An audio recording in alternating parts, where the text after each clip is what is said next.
I died on a Tuesday. The worst part wasn't the pain. It wasn't the fear. It was finding out, while my heart was literally stopping, that I was the only one who didn't know my marriage was already dead. Welcome back to Dad's True Revenge. Grab your snacks, get comfortable, and remember, the people in these stories had every chance to behave themselves. They just chose wrong. Drop a comment and be sure to subscribe. You're going to love it here. Let me take you back to the beginning. I'm Jasper Bryce. I am 44 years old, Regional Sales Director at Bryce & Briggs Consulting. I drove a charcoal gray Audi and grilled the best ribs in our neighborhood. And I say that without a single drop of humility. I was by every measurable standard a good man, living a good life. Or so I thought. It was a Tuesday in October when Todd, my coworker, my lunch buddy, the man who once ate an entire bag of chips during a Zoom call and blamed it on technical difficulties, found me collapsed face down on my keyboard in my office. He said the email I'd accidentally sent to the entire floor read, JJJ. 12 people replied asking what it meant. Todd called 911, then he called Renee. And this is where the story stops being funny. I don't remember the ambulance. I don't remember the paramedics. What I remember, and I know how this sounds, is a strange, weightless quiet, like being underwater but without the panic. No pain, no noise, just stillness. And then Dr. Pamela Rowan's voice, sharp and commanding, cutting through the dark like a flashlight. Stay with me, Tyler. Stay with me. I remember thinking, lady, I am trying. When I fully came to, I was in the ICU. Tubes in places tubes should never be. Alessia, my nurse, a woman with the energy of someone who has seen everything and is impressed by nothing, was adjusting my IV with the casual efficiency of someone making a sandwich. Welcome back, she said, not even looking up. How long? I managed. 3 days. I blinked. 3 days.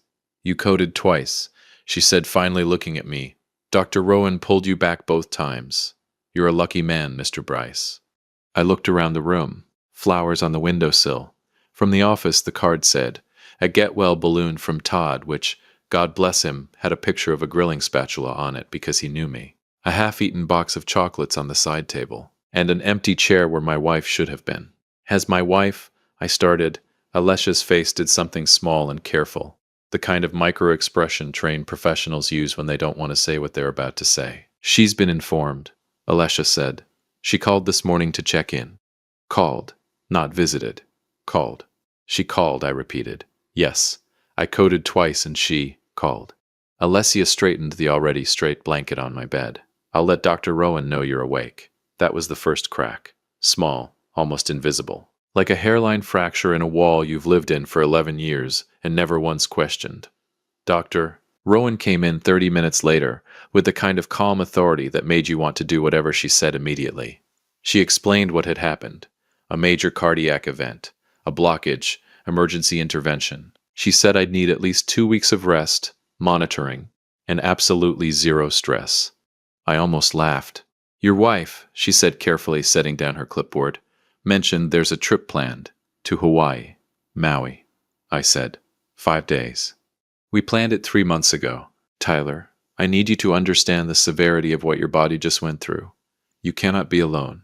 You need someone with you. I'll call her, I said. She'll come.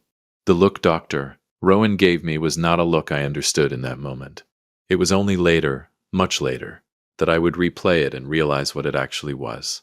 It was pity. Todd came to see me that evening. He walked in holding a paper bag from the deli down the street from our office, looked at the hospital food on my tray and said, without missing a beat, I'm saving your life a second time.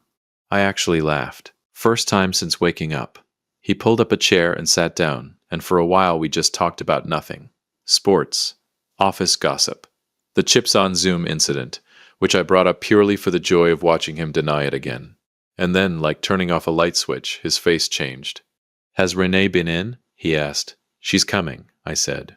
She just needs to sort some things out. Todd nodded. Slowly. The way people nod when they don't believe you but love you too much to say so. Todd. Yeah? What aren't you telling me? He leaned forward, elbows on his knees, and stared at the floor for a long moment. Nothing, man. I want you to focus on getting better, that's all. I studied his face. Todd Briggs is a terrible liar. Always has been. The man once tried to surprise me for my birthday and accidentally told me about the party 3 days early because, and I quote, the secret was too heavy. He was carrying something heavy right now, but I let it go. I was tired. I was weak. And honestly, part of me didn't want to know. Renee called that night. Her voice was warm, concerned. All the right textures of a worried wife. Baby, I've been so scared, she said. How are you feeling? Is the doctor taking care of you? I coded twice, Renee. A pause. I know. It's been so hard not being there, you have no idea. Then come. Silence. Tyler, the trip is in 5 days. We've already paid. The flights are non-refundable. Renee. I said her name the way you say it when you need someone to understand that what you're about to say is not a request. I almost died. I know that. Her voice shifted. Something underneath the warmth. Something harder. And you're stable now. You're okay. You have doctors, you have nurses. I want my wife. And I will be there the second we get back, I promise. It's only 5 days, Tyler. You're going to be fine. I stared at the ceiling. The fluorescent light above me hummed. Who are you going with? I asked. Another pause, shorter this time. Expertly managed. Carol and the girls, she said. You know this. I did know this. Carol and the girls. The usual answer for the last 2 years whenever I asked about girls' trips, late nights, and unexplained absences. Carol and the girls was the most reliable alibi in our marriage.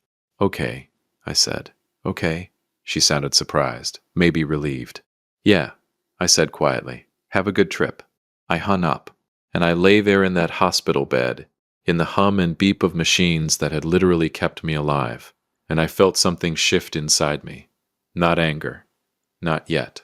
Something quieter than anger. Something that settled at the bottom of my chest like sediment. It was clarity. They flew out Thursday morning. I know this because Todd told me, without meaning to, when he came to visit and mentioned the airport traffic had been insane that morning. I know it because Alessia, professional, unflappable Alessia, came in to check my vitals and asked if I had family coming this weekend. And I know it because I called the house 3 times Thursday afternoon and nobody answered. I lay in that bed for 5 days. Alone. Getting stronger in body while something else, something I hadn't named yet, was quietly rearranging itself in my mind. The doctors said I came back from the dead. What they didn't know, what I didn't fully know yet, was that the man who came back was not entirely the same man who went under. I was softer on the outside now, quieter. I smiled more, actually, asked people how their days were, and meant it. But underneath all of that, in the place where the clarity had settled, I was watching. They came home on a Sunday, and when they walked through that front door, tanned and laughing, rolling suitcases behind them, the man sitting at the kitchen table smiled and said, "Welcome home."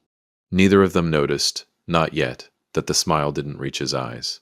If you've made it this far, do us one quick favor. Subscribe. A lot of people watch without ever doing it, but it costs you nothing and means everything to us. Thank you genuinely. There's a particular kind of power in being underestimated by the person who knows you best. She thought she knew exactly who walked back through that door. She was 11 years wrong. Let me tell you something about surviving a near-death experience that nobody puts on the motivational posters. It doesn't make you fearless. It doesn't flood you with gratitude and light and a sudden desire to run marathons. What it actually does, at least what it did to me, is make you precise. Suddenly you have 0 tolerance for noise, 0 patience for performance. You start seeing people not as who they present themselves to be, but as the sum of their choices. And choices, unlike words, don't lie. Renee had been speaking for a long time. I just hadn't been listening. The first morning after they came back, I woke up before she did. I made coffee, set 2 mugs on the counter, stood by the kitchen window and watched the neighbor's dog chase a squirrel it would never catch. And I thought, I understand you completely, buddy. Renee came downstairs in her silk robe, hair wrapped, smelling like the coconut sunscreen that still clung to her skin from 5 days of Maui beaches. She stopped when she saw me standing there. "You're up early," she said. "Couldn't sleep," I said. "Coffee's ready." She poured herself a mug and leaned against the counter. "How are you feeling?" She talked for 20 minutes about sunsets and snorkeling and a restaurant on the water where the shrimp tacos were, apparently life-changing. She talked with her hands the way she always did when she was animated, and I stood there, mug in hand, nodding in all the right places, watching. Because here is what I noticed. In 20 minutes of talking about a 5-day vacation, she mentioned Carol exactly once, in passing. Like a footnote, Carol, who was supposedly the reason the trip couldn't be cancelled. Carol, who I'd never actually spoken to on the phone in 2 years despite Renee apparently spending every other weekend with her. Did Carol enjoy the shrimp tacos, I asked. A half-second pause. Microscopic. She loved them. Good, I said. I'd love to hear about it sometime. Maybe we could all have dinner. You, me, Carol, her husband. What's his name again? Renee looked at me over the rim of her mug. Jeff. Jeff, I repeated, smiling. Right. Let's do that sometime. She smiled back. Neither of us meant it. I went back to the office 2 weeks later, against Dr. Rowan's mild protests and Todd's dramatic ones. Todd met me at the elevator with the energy of a man who had prepared a speech. Before you say anything, he started. Good morning, Todd. I just want to say that I support you, whatever you're going through, and I'm here. And also, you look terrible. Thank you, I said. I missed you too. We walked to our offices, and he stopped at my door, leaning against the frame. His voice dropped. Tyler, man, are we going to talk about it? I sat down at my desk, same desk where my heart had stopped. Someone had cleaned the keyboard. I noticed the keys were slightly shinier than before. Todd, probably. Talk about what? I said. You know what? I looked at him. Todd Briggs, who had eaten chips on a Zoom call and blamed technical difficulties. Todd Briggs, whose face could not hold a secret for longer than 72 hours. Todd Briggs, who had known something in that hospital room and chosen, out of love, to stay quiet. How long have you known? I asked. He closed my office door behind him. He sat down. And then he told me. It had started, according to Todd, about 8 months ago. A company mixer. Renee had come to pick me up. I remembered this, a Thursday evening. She'd worn the green dress. And Griffin Sloan had been there. Griffin Sloan, who worked in the mergers and acquisitions firm 2 floors above ours in the same building. Griffin Sloan, who was 41, recently divorced, and had the kind of jawline that made secretaries forget what they were typing. Todd said he'd seen them talking by the bar for 20 minutes, while I was across the room doing what I always did at company events, being excellent at small talk and terrible at leaving. He said he hadn't thought much of it then. He started thinking more about it 3 months later when he saw Renee's car parked in the building garage on a Saturday, a day when I was in Cincinnati for a conference. I didn't want to assume, Todd said. I could have been wrong. But you weren't, I said. He shook his head. I should have told you. You're telling me now. Tyler. Todd. I held up a hand. I'm not angry at you, I promise. He looked at me the way people had been looking at me since I got out of the hospital, like they were searching my face for the version of me they recognized. The loud one. The one who made jokes at cookouts and called referees questionable names at Little League games. That version was still there. He just had a new roommate now. I want to be clear about something. I did not hire a private investigator. I did not go through her phone in the middle of the night. I did not confront anyone in a parking lot, or send anonymous emails, or do any of the dramatic things that make for good television. I simply paid attention. Griffin Sloan I discovered through the most basic of research, a LinkedIn profile and a building directory, worked late on Tuesdays and Thursdays. Renee, I recalled, had started going to a yoga class on Tuesdays and Thursdays approximately 7 months ago. Renee had never done yoga a day in her life. The woman considered walking to the mailbox light exercise. I also noticed that her phone, which used to charge on the nightstand, now charged in the bathroom. That she'd started laughing differently on calls, lighter, almost girlish, before walking to another room. That she bought new perfume without mentioning it. Small things. Individually, nothing. Together they formed a picture so clear it was almost artistic in its completeness. I didn't say a word. I just started making calls of my own. Lawrence Webb had been my attorney for 9 years. He was the kind of man who wore the same style of suit every day in different shades of gray, and spoke in the measured cadence of someone who billed by the hour and meant it. I walked into his office on a Wednesday afternoon and closed the door. Tyler, he said, you look well. Considering. I need to understand something, I said, purely hypothetically. If a man, hypothetically, wanted to restructure his assets, quietly, legally, before a significant life change, what would that look like? Lawrence studied me for a long moment. How significant, he said. Significant enough, I said. He nodded slowly, opened his desk drawer, and pulled out a legal pad. "Let's talk," he said. The weeks that followed were the strangest of my life. On the surface, everything was normal. Dinner at the table, television on the couch, Renee asking about my health, my medication, my follow-up appointments with Dr. Rowan. She was attentive now, tender, even. The kind of tender that comes from guilt, which feels almost identical to love if you're not paying attention. I was paying attention. And here is the thing that would surprise you, the thing that surprised me. I wasn't miserable. I wasn't walking around the house drowning in heartbreak. I had cried exactly once, in the shower, 3 days after Todd told me. A solid 4 minutes of genuine grief for the marriage I thought I had.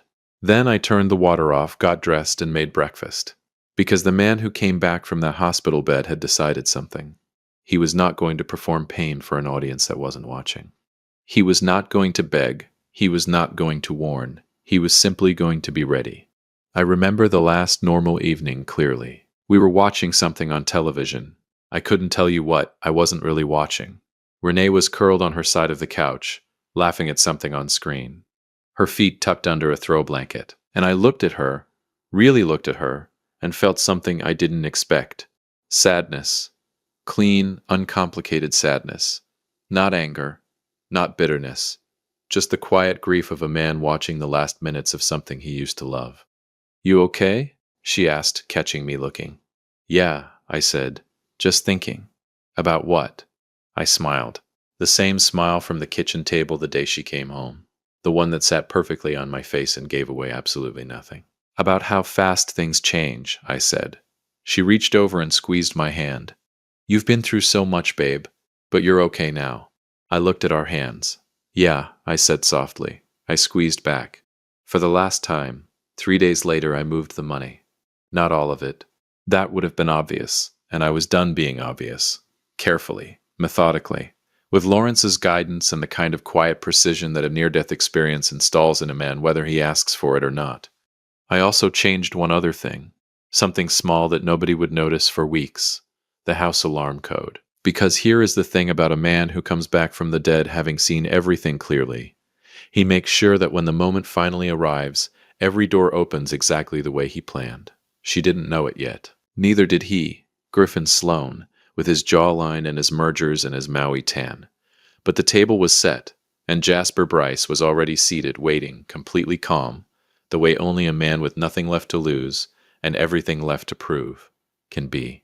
If you've been listening for a while and want stories like this to keep coming, it really helps if you hit that like button and subscribe. 97% of people never do, but it's what keeps this whole thing running. So, thank you for real. Let me tell you about the morning it all came apart. It was a Saturday. Early November, the kind of morning where the sky can't decide between gray and blue and eventually settles on both. I was up at 6, showered, dressed, made coffee, scrambled eggs, sat at the kitchen table with the newspaper, an actual physical newspaper because near-death experiences make you nostalgic for things that slow you down. And I waited. Renee came downstairs at 8:15. She was dressed, fully. Hair done, light makeup, the kind of careful presentation that a woman headed to brunch with Carol puts together. She'd told me about it last night, casually, over dinner. Carol. Always Carol. "You're up early," she said, exactly the way she'd said it 3 weeks ago. "Made eggs," I said. "Sit. Eat before you go." She looked surprised. I had been cooking more since coming home from the hospital, another thing she'd attributed to my new lease on life. She smiled and sat down, and I put a plate in front of her, and we ate together like two people in a perfectly normal marriage on a perfectly normal Saturday morning. I was the picture of calm.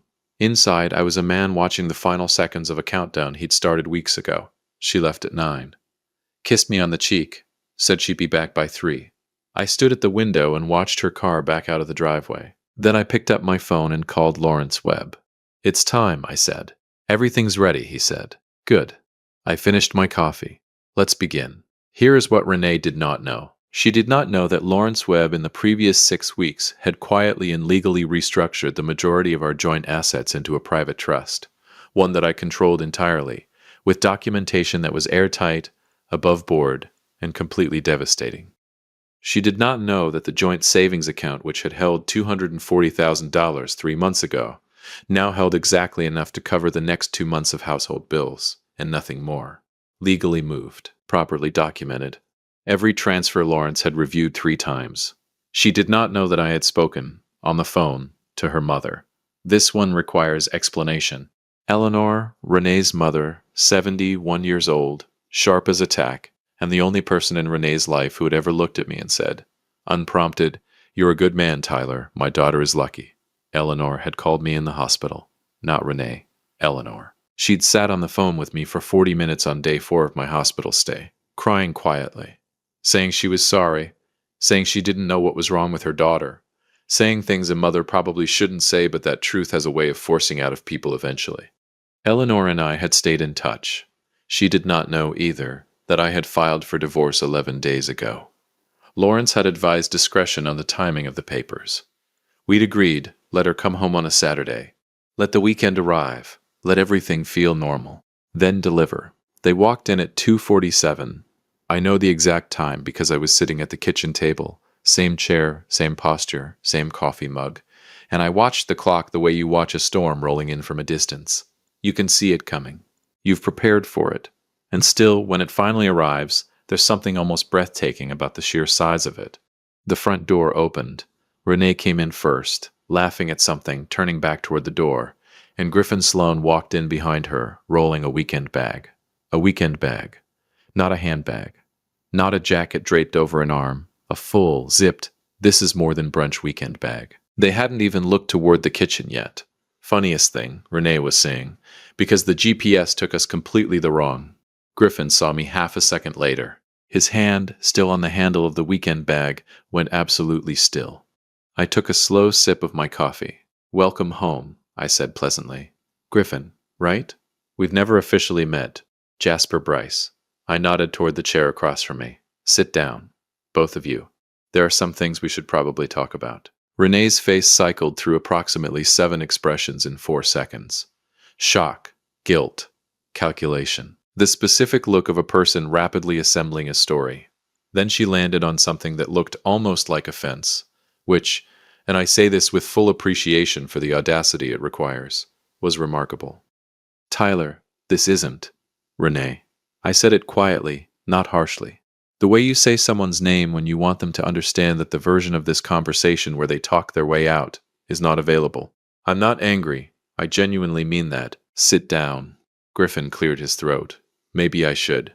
"You should sit," I said, still pleasant, "because what I'm about to say involves you too, and I'd rather say it once." They sat. I reached into the folder on the table beside my coffee mug and slid 2 sets of papers across. One to Renee. One, which made her breath catch audibly, to Griffin.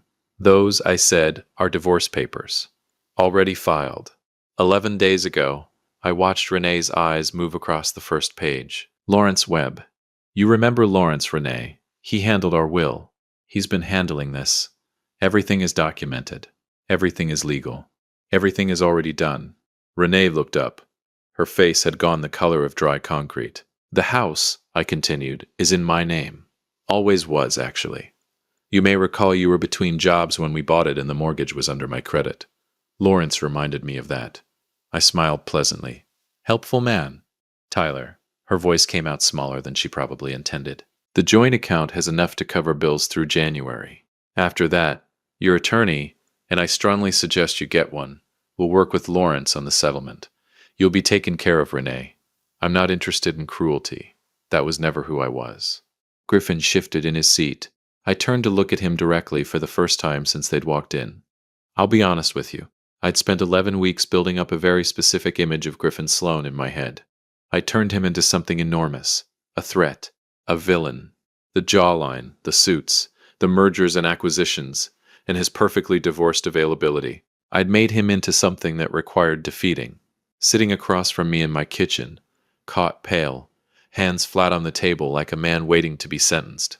He just looked like a person who had made a very bad decision and was now fully understanding the dimensions of it. I almost felt sorry for him. Almost. "Griffin," I said. "The building manager at Bryson Briggs is a man named Pete Dawson. Good man. Terrible poker face.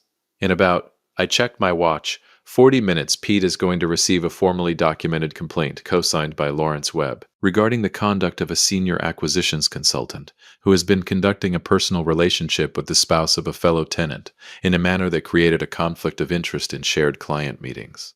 I tilted my head. You'll want to call your HR department Monday morning. Get ahead of it. The color drained from his face so completely and so rapidly that it was genuinely one of the most satisfying things I have ever witnessed in my 44 years on this earth. I picked up my coffee mug. Any questions? I said. There is a version of this story where Renee cried and I softened. I want to be honest with you. She did cry. Eventually, the tears came after the shock, which came after a version of anger that lasted approximately 3 minutes before she looked at the papers again and thought better of it. She cried, and it was real. I believe that. Somewhere underneath everything that had happened, there was a woman who had once loved me genuinely, and that woman was grieving something too. But here is what I've learned about tears that arrive after consequences. They are not the same as remorse. They are the sound of a future that was expected, the house, the security, the man who grilled ribs and coached Little League and asked nothing of the world but to be appreciated, disappearing in real time. She wasn't crying for me. She was crying for the version of me she'd assumed would always be there. You planned all of this, she said, not accusing, almost wondering, while you were just here, normal. I was never quite normal after I came home, I said. You just weren't watching closely enough to notice. She looked at me for a long moment. Who are you? She said quietly. I considered the question seriously, because she deserved a serious answer. I'm the man who coded twice on a Tuesday in October, I said, and came back different. Griffin left first, quickly. Without the weekend bag, he'd forgotten it entirely, which I found quietly hilarious and chose not to mention. Renee stayed another hour. We talked, actually talked with an honesty that our marriage had apparently never been brave enough for while it was alive. She told me things. I told her things. It was the best conversation we'd ever had, and also the last one we would ever have as husband and wife. She left at 5. I stood at the window and watched her car disappear down the street. Then I called Todd. I need you to come over, I said. Are you okay? I'm excellent, I said. Bring food. Not from the deli, somewhere good. We're celebrating. A pause. Then, did you? Todd. Yeah? Bring the food. He arrived 40 minutes later with barbecue from the place on Hart Street, and the expression of a man who had been waiting months to hear good news, and was almost afraid to believe it had arrived. We sat at the kitchen table, the same chairs, and I told him everything. He listened without interrupting, which for Todd Briggs was genuinely heroic. When I finished, he sat back, looked at the ceiling, and exhaled like a man releasing something he'd been holding for a very long time. Tyler, he said, yeah, you are the most dangerous, quiet man I have ever met in my life. I laughed. A real one. The full, loud, unguarded kind that starts in your chest. The same chest that had stopped on a Tuesday in October and decided, against reasonable odds, to keep going. It felt extraordinary. It felt like the first truly free breath I'd taken in 11 years. I want to tell you where I am now. The divorce was finalized 4 months later. Clean as promised. Lawrence was thorough. Renee got what was fair and nothing extra. Griffin Sloan, I'm told, is currently navigating a very uncomfortable HR review process. Todd tells me this with the energy of a man who finds it deeply spiritually satisfying. I sold the house, bought a smaller place. A lot less square footage, a lot less performing, a lot less maintaining the appearance of a life built for an audience. Just enough space for a man, a good grill, and the very clear understanding that every single person in it chose to be there. Dr. Rowan cleared me for full activity at my 6-month checkup. She shook my hand at the end of the appointment and said, "You look better than any patient I've brought back." "I feel better than I ever have," I said, and I meant it completely. Alesha, my nurse, unflappable, seen everything Alesha, passed me in the corridor on the way out. She looked me up and down with the practiced eye of a woman who has watched people heal and people not heal, and knows the difference, intimately. "You good, Mr. Bryce?" she said. I smiled. "The real one. The kind that reaches the eyes." "Alessia," I said, "I am absolutely magnificent. They say when you die and come back you're supposed to have seen a light. I didn't see a light. What I saw was clarity. A clean, quiet, merciless clarity about what mattered and what didn't, about who showed up and who didn't, about who a man truly is when nobody is performing for him anymore. I died on a Tuesday, and the man who came back, he was the best thing that ever happened to me. If you liked this story, join our community by hitting that like button and subscribing for more real, raw, and family-centered stories. And as always, thank you for being a part of this sphere.